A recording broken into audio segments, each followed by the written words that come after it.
Kalau Mas Bima besok beneran dilantik jadi Menkyu, 3 pajak pertama yang bakal langsung dihapus diturunkan buat ngerem pelemahan daya beli apa? Oh, 1 PPN. Pajak pertama nilai dari 11%, itu kita minta turunkan jadi 8%.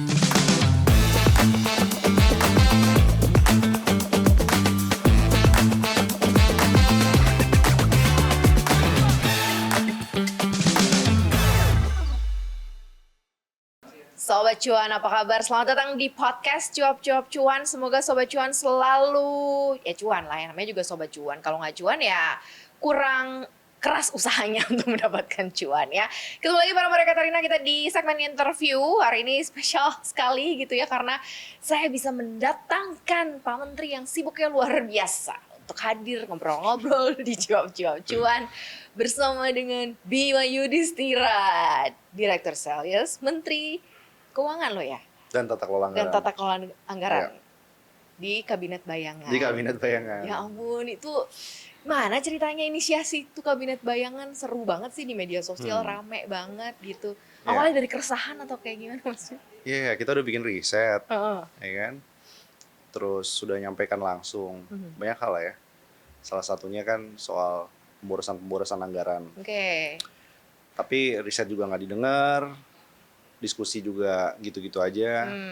Tapi kita ngelangkep nih sebenarnya yang harusnya ngejalankan fungsi untuk pengawasan itu mungkin kerjanya nggak optimal lah. DPR. Tapi bukan cuma DPR ya, lembaga-lembaga yang dibentuk pasca reformasi, KPK Oke. dan lain-lain. Itu lagi kurang perform, kurang bagus. Yes. Jadi kayaknya ada gebrakan baru nih. Harus ada yang berani di depan. Tapi di depan ini bukan berarti dia jadi elit baru. Dia jadi semacam penyalur aspirasi dari publik. Dari pengusaha juga, pengusaha pelaku UMKM. Yes.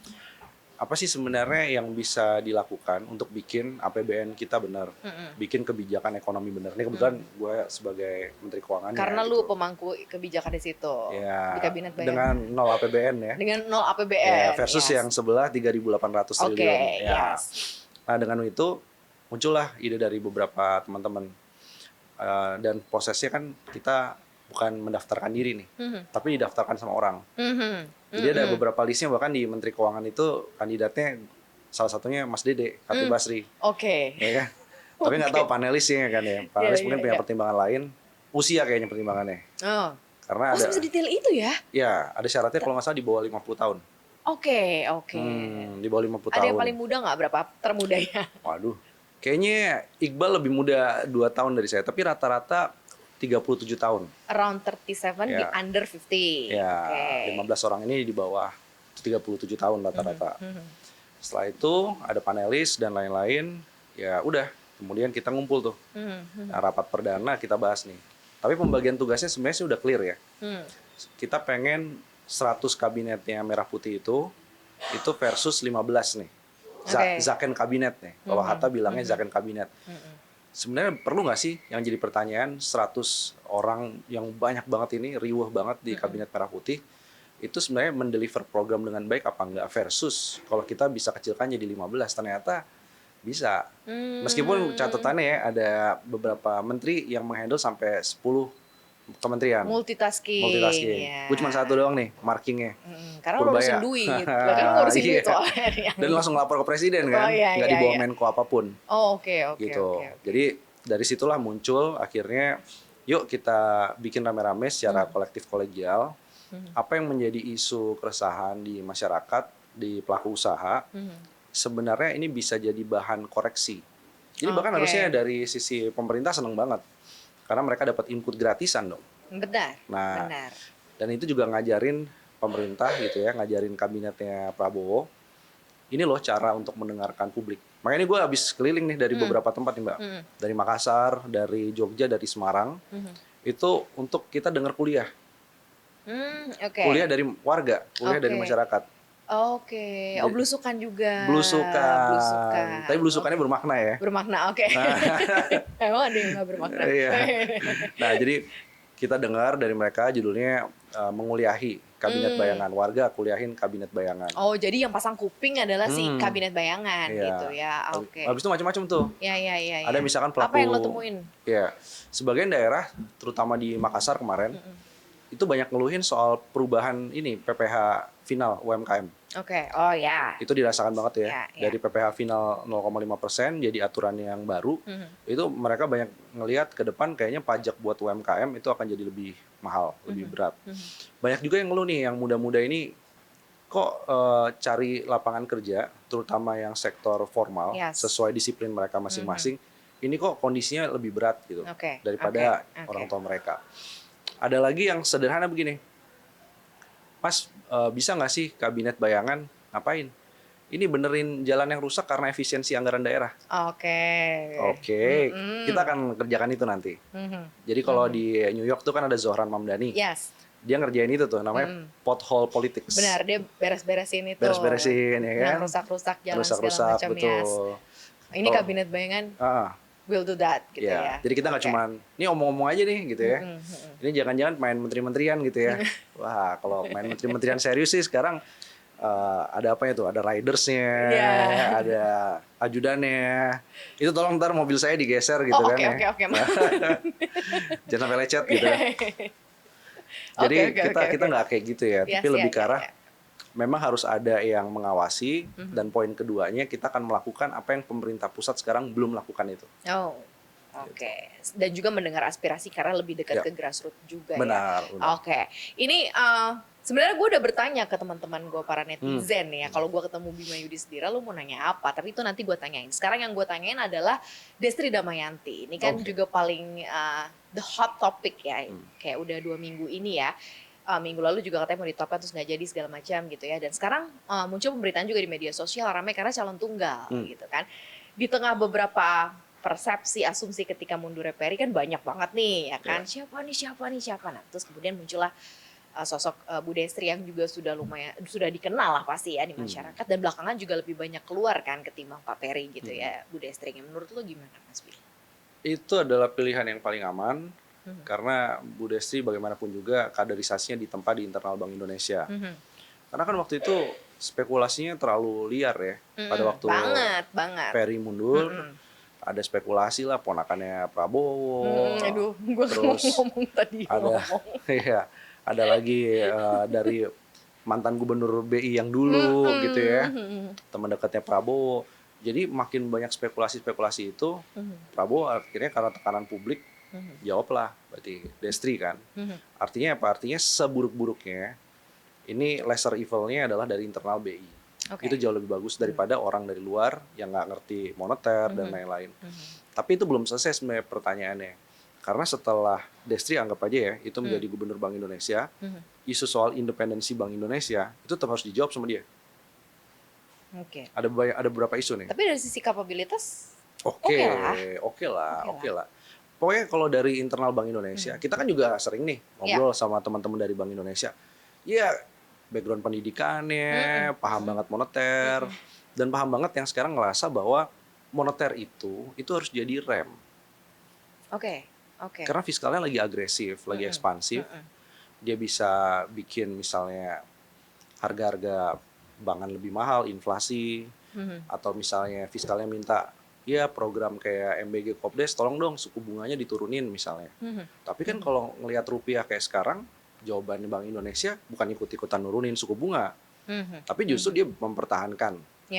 The worst case-nya dia naikin suku bunga. Nah dia harus steril. Steril tuh gini, dia bernegara Bank Indonesia ini, tapi dia bukan bagian dari eksekutif. Nah itu yang harus dijaga bener tuh, pagar api firewall-nya sama Bank Indonesia yang sekarang. Artinya di dalam tuh keresahan soal bisa dibilang independensi Bank Indonesia udah muncul cukup lama. Nah ini tinggal bolanya sekarang ada di Gubernur Bank Indonesia yang baru nih, yang definitif. Bisa nggak jawab persoalan-persoalan itu? Itu yang paling urgent ya, yang harus dijawab sama Destri. Sebenarnya overall mungkin secara pengalaman ya udah siapa yang nggak kenal Bu Destri ya. Dan sedikit juga meredam persepsi yang muncul begitu liar pasca Perry mundur ya. Gitu ya. Jadi ya kita tinggal tunggu nanti ya ketok palunya Bu Destri. Nah tadi kan gue juga nanya apa yang lo temuin ketika kemudian lo melakukan belusukan dan lain sebagainya gitu ya. Road show. Gak mau disebut belusukan udah kayak politisi banget nih, mau nyalek gitu. Why not mungkin nggak kira-kira? Enggak ke situ ya. Jadi gue sempat menyebar pertanyaan karena menurut gue ya biarlah teman-teman mungkin yang juga sudah catch up dengan isunya dan lain sebagainya mengenanya langsung ke Mas Bima nih dari pertanyaan dari rakyat biasa ya. Mas Bima di Kabinet Bayangan ditunjuk jadi Menteri Keuangan beneran ini bisa ngefek nggak sih ke kebijakan real Menteri atau sebatas role play politik dan gimmick anak riset katanya. Waduh, kerjaan kita tuh udah banyak bikin penelitian kan ya. Nah ini nyempatin waktu sebenarnya untuk masuk ke ranah tadi sebagai watchdog. Yang bahkan labeling orang kan nih ada move politik ya. Artinya sebenarnya nggak begitu. Kita roots-nya sebagian dari 15 orang, sebagian besar. Kalau nggak dosen, dia peneliti. Yes, betul. Jadi artinya kalaupun dia kritik kebijakan, ada datanya. Jadi nggak bisa disebut sebagai gimmick. Meskipun ada yang bilang ya tadi ya, menteri-menterian capres bayangannya siapa gitu ya. Kalau saya sih gampang. Ini bukan masalah jadi menteri-menterian atau capres-capresan gitu ya. Kan dulu pernah ada tuh 2019 gitu. Pernah ada yang muncul kayak calon alternatif. Tapi jadi bahan bercandaan ya waktu itu. Kita nggak begitu sih. Kita bahkan nggak ngelihat ini sebagai pertarungan elektoral. Oke. Yang kedua, selain kita berbasis riset, ini sebenarnya untuk menunjukkan kepada publik bahwa sebenarnya kalau menteri itu diisi sama orang yang kompeten, jumlahnya nggak banyak, tapi dia kompeten. Nah ini sebenarnya banyak kebijakan yang bisa diselamatkan. Nah tapi kalau ada yang menanya misalnya, apa sih yang bisa dilakukan gitu ya? Bahkan sebelum jadi Menteri Kabinet Bayangan, satu kemenangan kecil adalah membuat PPN itu nggak jadi naik 12% pada waktu tahun baru 2026. Iya. Itu kita bikin riset, kita ngobrol sama teman-teman K-pop ya. Kita ngobrol ke mereka, teman-teman K-pop, ini harus ngomong nih soal ini nih. Karena ini pengaruh kehidupan teman-teman. Kenaikannya bukan dari 11% ke 12% pajak pertambahan nilai, tapi kenaikannya 9%. 9%, betul. Nyambung semua gerakan itu, sehingga itu jadi tekanan politik yang besar. Akhirnya apa? Akhirnya konsumsi rumah tangga nggak jadi jatuh. Nggak jadi jatuh lebih parah. Kalau PPN-nya bisa turun jadi 11% atau bertahan 11%. Artinya kita bukan kayak ini ya, bukan kayak komedi omon-omon tadi, tapi ini lebih ke arah, ini serius nih. Dan setiap kritiknya harus ada basis risetnya. Saya nggak boleh ngomong kalau nggak ada basis risetnya. Oke, itu menarik yang lu bilang karena itu kan mau malam pergantian tahun tuh kalau nggak salah kan. Karena beberapa minimarket udah ngerubah harga jadi pajak yang ini kan, jadi mereka dibatalkan katanya, waduh ya balik lagi gitu ya Kak. Tapi emang ya akhirnya kita bisa survive sampai sekarang ya untungnya gitu ya adanya gerakan itu. Tapi apa sih sebenarnya dari hasil riset, berarti kan ini based on data, fakta, jelas gitu yang membuat kemudian ini urgent, ini harus, maksudnya ini harus segera dilakukan gitu tuh sampai ke titik mana sih bro? Artinya Mas Bima tuh ngerasa kayak ini nih harus udah langsung dilakukan karena kan tadi lo mention kalau orangnya tepat sebenarnya harusnya bisa dijalankan gitu. Nah dari sisi yang mana, hasil riset yang mana? Bahkan ada yang nulis bagus tuh di salah satu majalah sejarah ya. Kabinet Bayangan itu pertama kali ada di Indonesia September 1945. Jadi ada 5 orang yang menjadi Kabinet Bayangan. Sebulan setelah Indonesia merdeka berarti? Yes, karena kondisi waktu itu lagi nggak oke.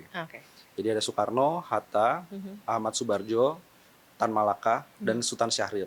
Jadi mereka ngobrol. Bahkan 5 orang doang nih di Kabinet Bayangannya. Intinya adalah mereka melihat dalam kondisi yang sangat emergensi, kondisi yang sangat urgent, ini harus ada yang merumuskan arah ekonomi Indonesia ke depan. Arah Indonesia secara bangsa ke depan. Jadi artinya ada tuh historiknya. Tapi yang lebih urgent saat ini, kalau kita lihat banyak banget nih kebijakan-kebijakan pajaknya dari pajak kita, pajak-pajak masyarakat gitu ya, termasuk pajak dari pelaku usaha juga. Tapi ini kok nggak dipakai secara proper. Berarti soal fiskal ya, catatan. Soal fiskal. Karena gue di bidang itu tuh. Teman-teman lain mungkin ada yang kesehatan, ada yang pertahanan. Tapi kalau kita ngelihat fiskal ini kan jadi akar permasalahan dari semua yang ada sekarang. Kalau kita lihat moneter aja bahkan isunya adalah karena ikut campur fiskal nih. SAL 400 triliun itu. Tapi perkara yang lain misalnya harusnya fiskal ini jadi benteng. Benteng itu ada 2, benteng fiskal, satu lagi benteng moneter ya. Nah benteng yang fiskal ini harusnya bisa ngelihat satu-satu nih. Apa sih ambisinya presiden? Mungkin nggak sih dengan rasio pajak yang 10%, tahun 2025 shortfall penerimaan pajaknya 250 triliun lebih, kondisi ekonomi sekarang kalau dilihat ekonomi tumbuh 5,29%, tapi sebenarnya kan banyak nih kita lihat statistiknya kalau kita protolin satu-satu yang nggak matching. setuju gue. Perdagangan misalnya Iya. tumbuhnya 6,3%. Pas kita cek ternyata distribusi pick up-nya KDMP. Jadi bukan karena kita belanja di otomotif atau belanja retail. Jadi ada yang mismatch di situ. Nah di situ akhirnya kita ngeliat, wah ini menyelamatkan uang negara nih. Karena instrumen yang ada sekarang untuk penyelamatan uang negara dari program-program yang harus dikoreksi itu nggak bekerja dengan baik. DPR-nya misalnya jadi tukang stempel lah, bahasa ininya gitu ya. Kalau gitu harus ada nih masyarakat sipil, tapi harus jadi kredibel, punya kompetensi, punya riset yang bisa dibaca semua orang untuk mengkoreksi kebijakan-kebijakan tadi. Itulah akhirnya muncul Kabinet Bayangan. Oke. Hasil rekomendasi riset teman-teman dan Kabinet Bayangan sendiri udah sampai nggak sih di pemangku targetnya gitu ya? Artinya udah sampai nggak sih entah ke DPR atau ke menteri-menteri terkait gitu, udah sampai atau ke Bapak Presiden maybe gitu yang sejauh ini lo dan teman-teman kerjakan, Mas Bim? Harusnya udah sampai ya. Bahkan waktu rapat perdana Kabinet Bayangan, kita udah langsung tuh. Saya pengen bikin Pak Purbaya tidurnya nggak nyenyak. Kalau sampai ada Rp1 pun uang pajak yang nggak digunakan semestinya, gitu ya. Jadi artinya kita langsung memberikan warning, tapi juga kalau melihat risetnya mana sih? Nah, masing-masing dari kita, 15 orang ini karena dia basicnya adalah peneliti atau dosen, itu punya banyak banget tuh gudang untuk riset. Kita mau apa? MBG. MBG itu 9 bulan sebelum MBG beroperasi, itu kita udah bikin risetnya. Kopdes Merah Putih, sekarang udah ada riset ke-3 ke-4 ya, termasuk soal memo. Wow. Jadi sebulan ini kita mengeluarkan 2 memo, jadi semacam policy brief, itu soal KDMP. Jadi bahkan sekarang ada yang ngomong nih, KDMP itu apa? Sebelum ya banyak kopdes Merah Putih itu disewain buat kawinan, sama buat gor olahraga, sama buat main bulu tangkis. Main bulu tangkis, ya kan? Rekomendasi kita dari awal udah begitu. Kopdes Merah Putih nggak cocok jadi warung retail, tapi terlanjur sudah ada kopdes di mana-mana. Yang paling ngerti kebutuhannya adalah masyarakat di situ.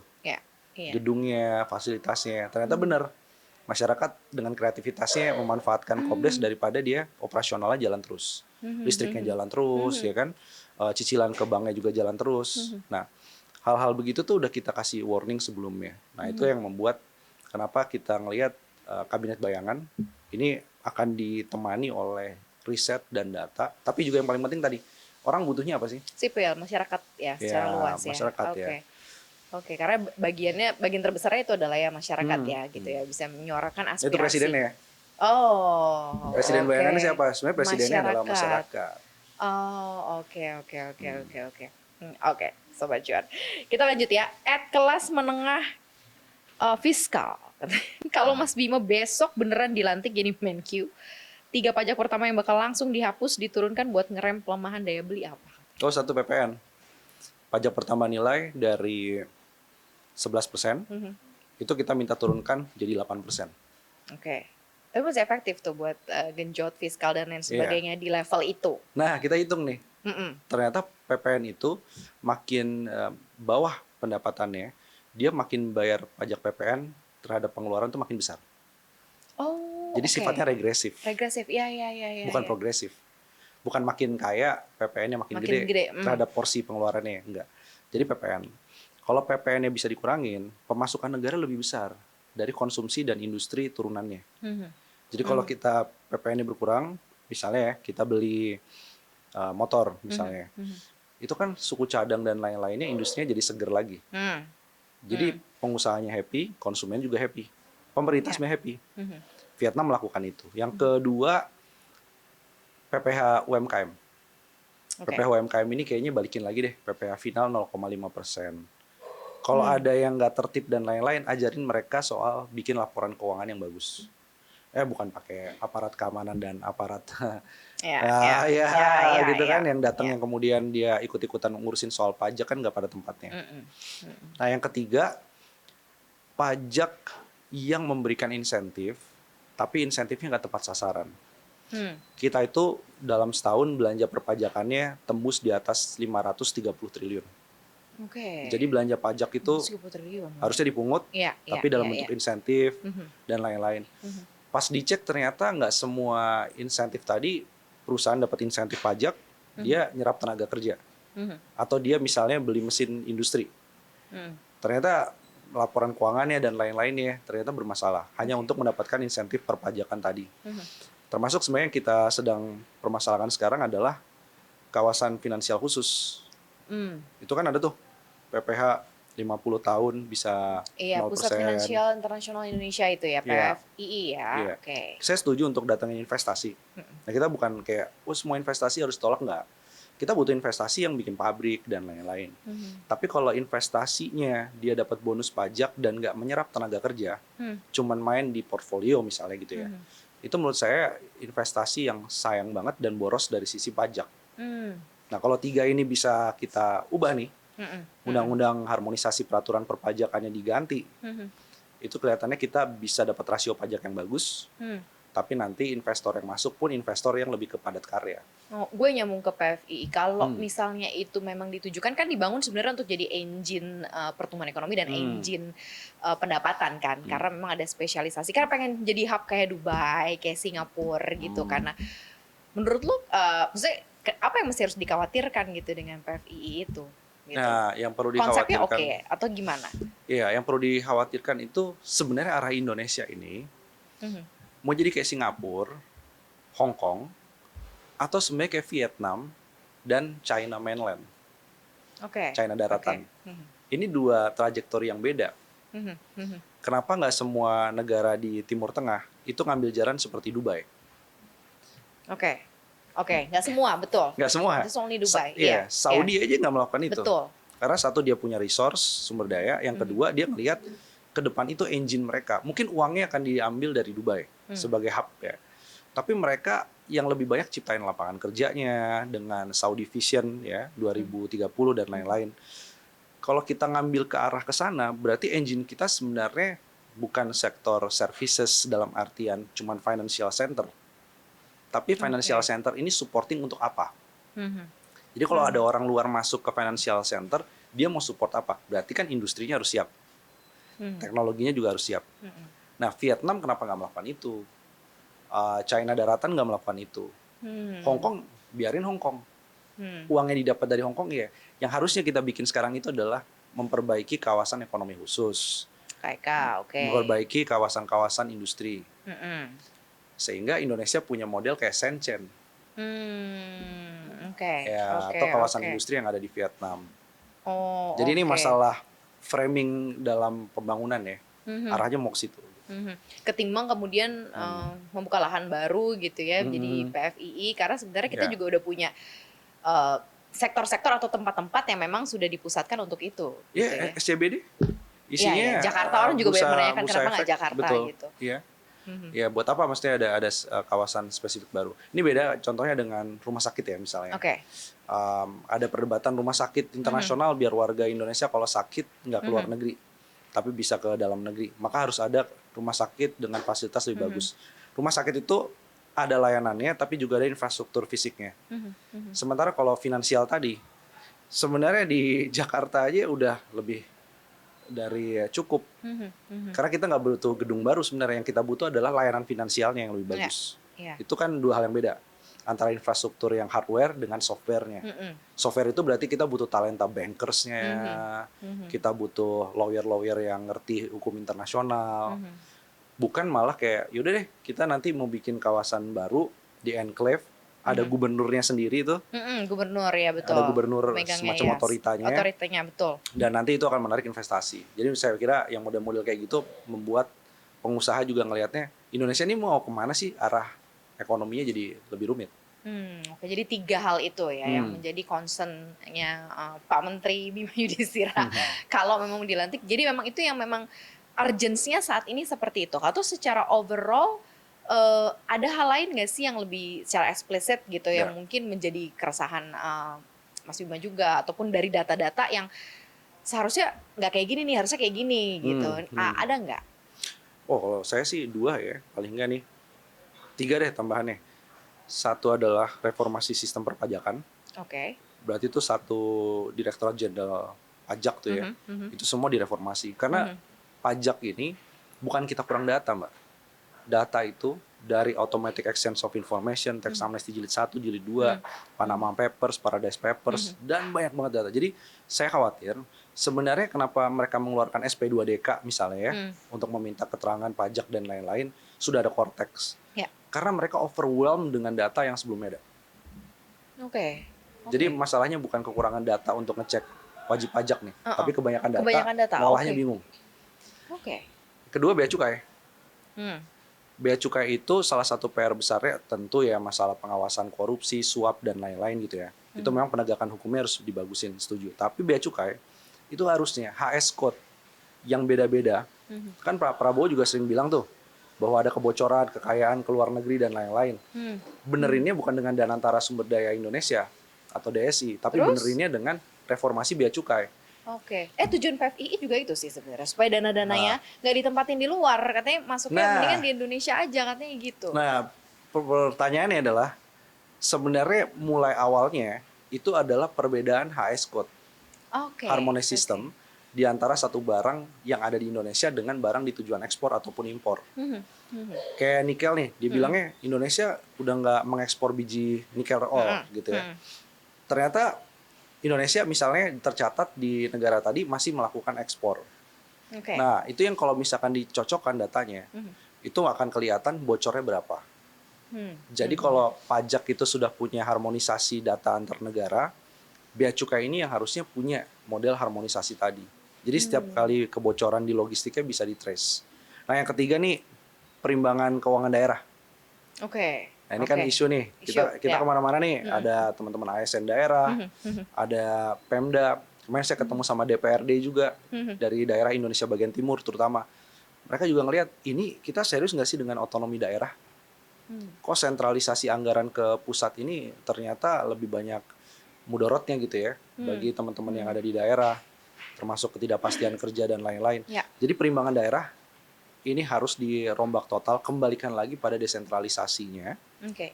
Dan kalau misalnya pemerintah pusat melihat daerah nggak efisien dan juga korupsi dan lain-lain, muncul raja-raja kecil, beresin deh itu. Bukan dengan cara diambil nih resource-nya. Terus sekarang ketika daerah lagi kurang, Menteri Keuangannya bilang, kami akan berikan bantuan dari pusat untuk daerah. Kan itu salah tuh diksinya. Orang sumber daya dari daerah. Dari daerah betul. Kenapa ditransfer duitnya dari pusat ke Iya, terus daerah? diksinya bantuan pusat untuk daerah. Oke. Itu salah itu. Kalau kita percaya otonomi daerah ya. Iya. Padahal sebenarnya masukannya adalah ya source-nya di daerah ini begitu yang harusnya bisa menghidupi si daerah itu begitu kan. Oke, that's point. Tapi risetnya detail juga ya. Maksudnya lu bener-bener yang secara overall bahkan ketika kebijakannya belum ketok palu itu riset udah ada Udah. gitu ya. Survei udah jalan. Survei udah jalan, rekomendasi udah ada gitu ya, dan Betul. udah di input juga, udah jadi masukan ya, maksudnya sebagai apa ya, pemikiran lain gitu ya. Mungkin ini idenya bagus tapi coba lihat side dari hasil riset dan pemikiran yang lain. Kan ada yang nanya tuh, Bappenasnya di mana tuh? Iya, Iya, di mana? Bappenasnya di gua. Oh, berarti lo apa aja isinya lo? Iya bukan, maksudnya biar fiskal dan perencanaan ini termasuk hasil risetnya ini kan yang backup fiskal kita biar benar gitu. Jadi biar gabung aja. Oh, oke. Daripada banyak ini ya, Iya, banyak tangan. Oke, kita pasti ada banyak nih beberapa. Contohnya kayak ini keresahan ekonomi ala Gen Z nih. Mungkin karena juga penonton kita banyak ke situ ya. Gen Z survival. Mas Bima bilang nih anak muda sekarang susah beli rumah, susah cari kerja. Sebagai ekonom, sarannya apa dong? Selain kita kurangin beli kopi atau cari kerja sampingan. Ya ini mungkin yang sering lo temuin kan, maksudnya tentang isu kesulitan cari kerja dan lain sebagainya. Dan tadi juga lo udah mention di awal bahwa memang itu keresahan-keresahan suara-suara masyarakat. Nah ini seperti apa? Berarti kan memang pemerataan ekonomi belum sampai ke level grassroots atau lapangan kerja yang kurang banyak atau skill untuk diserap di dunia kerja kurang atau kayak gimana nih yang lo lihat? Ya ini kalau orang ngelihat ya, ini kan lapangan kerja makin susah gitu ya. Jangan malah beli kopi terus merenungi nasib gitu ya. Minum kopi sambil kapan Iya. gue kerja gitu ya. Harusnya nuntut sama yang pajaknya distorkan kan. Karena sebenarnya mereka yang harusnya memfasilitasi. Mereka mungkin bukan menciptakan lapangan kerja, memfasilitasi penciptaan lapangan kerja. Itu tugas pemerintah. Jadi kalau banyak yang jadi ASN, banyak yang jadi pegawai BUMN, sebenarnya nggak oke berarti ekonomi. Yang oke ini gitu ya? iya. Karena gitu? Ini ada teorinya, misalkan Mariana Mazzucato bilang Uh-uh. entrepreneurial state itu jadi salah satu ideal. Oke. Kalau makin banyak yang jadi Entrepreneurs, oke. Ya gitu. Nah tapi entrepreneursnya kalau di Indonesia orang jadi UMKM, memulai berusaha, tadi anak muda daripada kerja sama orang, udah deh kita usaha dulu. Itu sebagian besar survival karena nggak ada tawaran kerjaan yang ada di formal. Nah kuncinya gimana? Anak muda harus bertanya nih, Pak, kenapa sih pabrik di sebelah rumah saya atau di dekat rumah saya itu yang dulu nyerap ribuan tenaga kerja itu banyak yang gulung tikar. Gimana memulihkan itu? Jadi anak mudanya juga harus belajar untuk melakukan kritik dan harus lebih berani lagi meminta haknya. Itu menurut saya penting. Tapi kalau misalkan tipsnya kayak ya gimana skill dan lain-lain, loh sarjana itu skillnya kurang tinggi apa? 1 juta hari ini sarjana yang nganggur di Indonesia. Kita tuh makin jadi educated prekariat. Wow. Jadi makin banyak yang rentan. Rentan, yes. Iya. Jadi apakah sarjana nggak punya skill? Mungkin. Ya.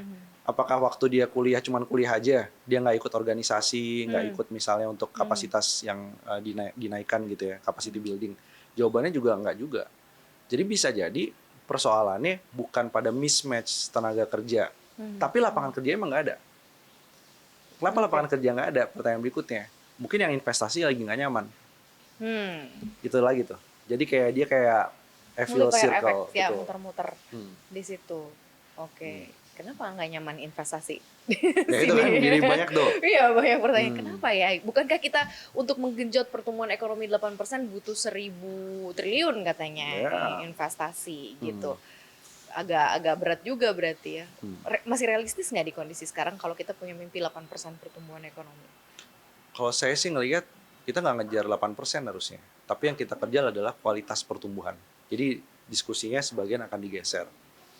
8% kita bahkan sekarang tumbuh 5,2%, 5,3%. Tapi lihat deh, makin banyak pekerja informalnya misalnya. Iya. Kalau saya ngelihatnya justru indikatornya, bahkan mungkin ya yang akan didorong dalam APBN 2027, itu harusnya indikatornya satu soal lapangan kerja berkualitas, kedua lebih banyak lagi perempuan punya pilihan untuk berkarir. Wah setuju tuh gue. Iya dong, sebagai ya. perempuan ya. Harusnya pemerintah sekarang ngomongin child care untuk free di mana-mana dan masuk dalam APBN dan APBD. Yang kayak gitu progresif kan. Terus yang ketiga, kita harusnya udah mulai ngebahas gross domestic happiness index. Saya lagi baca buku tuh Mbak. Gross Domestic happiness index. Kebahagiaan. Sesuatu hal yang kayaknya jauh ya kalau misalnya lihat Indonesia. Yang maksudnya kita kalau berkaca ke Finland ya, dia take care enough sama happiness index ya. Kalau di Indonesia kayaknya Bhutan.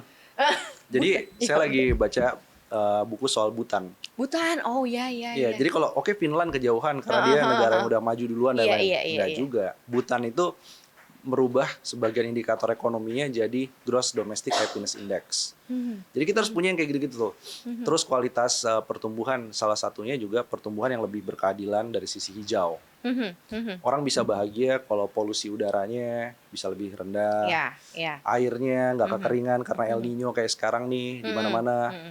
Jadi banyak indikator itu yang membuat ngapain sih kita mikir 8% pertumbuhan. Kalau sebenarnya pertumbuhan tadi unequal, nggak merata, Jawa sentris lagi kan. Yang kedua adalah pertumbuhannya ternyata nggak membahagiakan orang atau hanya membahagiakan segelintir orang. Nah itu jadi kita men-challenge. Ada yang bilang ini degrowth, ada yang bilang ini adalah donat ekonomi. Tapi kita harus ngelihatnya ini beyond dari masalah produk domestik bruto. Itu kalau di Bhutan percontohannya berapa lama dia setelah dia switch perspektif mereka tentang ekonomi mereka gitu ya jadi happiness index kemudian jadi seperti sekarang berapa lama tuh? Iya, mereka juga ini ya ngobrol sama misalnya dari Bank Dunia, mereka juga ngobrol sama orang-orang seperti Joseph Stiglitz ya ekonom-ekonom yang kaliber itu. Nah itulah sehingga menjadi inspirasi kok ada ya negara yang nggak ngejar pertumbuhan ekonomi, nggak ngejar investasi, bahkan turis yang masuk ke Bhutan banyak-banyak aja. Dia bayarnya lebih mahal. Betul, itu sangat terkenal tuh. Dan uangnya digunakan untuk restorasi alamnya. Restorasi alamnya, nanam pohonnya, itu menciptakan lapangan kerja. Jadi yang di-create adalah ekosistem kebahagiaan. Nah ini tuh sangat possible.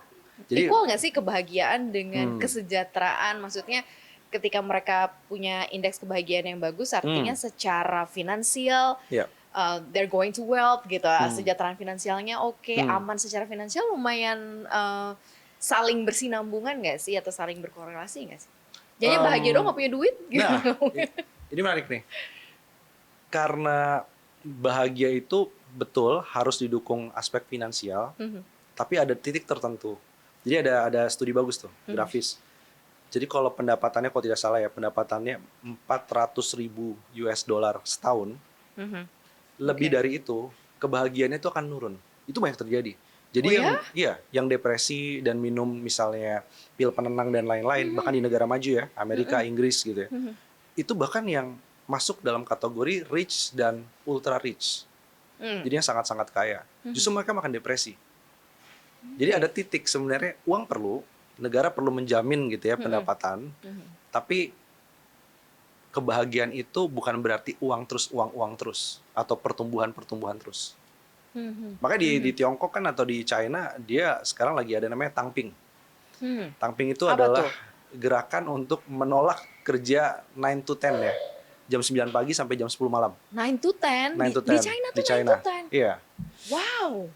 Iya kan? Akhirnya mukanya langsung set 9 to 10. 9 to 10 kan. Akhirnya balik mereka ke kampung. Ada yang bantu untuk jadi pertanian tapi dengan AI dan lain-lain. Bahagianya dapat, teknologi dapat, produktivitasnya dapat tanpa mereka burn out dengan sistem ekonomi yang sangat modern. Dan itu bisa. Oke. Wow, aku baru tahu kalau di China kerjanya 9 to 10 ya. Berarti kalau di Indonesia 9 to 5 ini udah bikin burnout ya. Karena kerjain banyak hal mungkin, tapi di China ternyata 9 to 10 ya. Oke, tadi Mas Bima juga bilang soal green ya, tentang yang lebih hijau dan lain sebagainya. Juga ada pertanyaan kebetulan nih dari tentang transisi energi juga nih Grand Warrior. Pemerintah nih bangga banget sama jualan ekonomi hijau dan hilirisasi. Tapi kenapa kalau dari sisinya Kabinet Bayangan atau Celia sering bilang transisi energi di Indonesia itu palsu katanya dan cuman menguntungkan segelintir konglomerat. Nggak semua palsu. Oh, tidak semua palsu. Tidak semua palsu. Tidak semua palsu. Ada transisi energi yang memang basisnya ya adalah dari komunitas. Ini pengalaman saya pribadi dan mau direplikasi ke banyak tempat. Tahun 2013 ada satu desa yang namanya Waisano di Nusa Tenggara Timur di Flores. PLN belum masuk situ. Mereka sudah pakai panel surya. Dan ngeperbaikin panel surya dan lain-lainnya masyarakat sendiri yang melakukan itu, gitu ya. Sampai akhirnya mereka bertanya, PLN baru masuk sekitar tahun 2018-2019. Jadi artinya masyarakat sudah punya kemandirian energi bahkan jauh sebelum itu datang, gitu ya. Monopoli dari pemerintah datang, negara datang. Jadi ada model energi terbarukan yang selama ini tuh harus dipandangnya biasanya besar proyeknya. Geotermal, proyek-proyek yang sangat besar, pembangunan PLTA, air ya, dalam jumlah yang besar. Tapi sebenarnya masyarakat harus ditanya tuh, untuk kebutuhan mereka ataupun untuk UMKM, desa-desa terluar, maunya apa sih? Nah, di sini, di poin inilah, sekali lagi, makanya kenapa warga nguliahin Kabinet Bayangan, sebenarnya mereka yang punya solusi, mereka yang tahu masalahnya di mana, itu mereka yang harusnya didengarkan sebagai inspirasi dan aspirasi utama. Kalau semuanya levelnya top down, oh desa ini berarti kekurangan ya. Kalau gitu kami akan konversi, ya lahan hutan akan dijadikan sebagai panel surya, akan jadikan sebagai dam secara besar gitu ya. Sebenarnya masyarakat justru ngelihat transisi energi nggak sesuai dengan harapan mereka. Jadi transisi energinya memang tidak bisa dicegah dan itu merupakan hal yang bagus untuk buat alam kita lebih bagus. Tapi caranya. Nah ini cara-cara alternatif ini yang harus terus dibuka.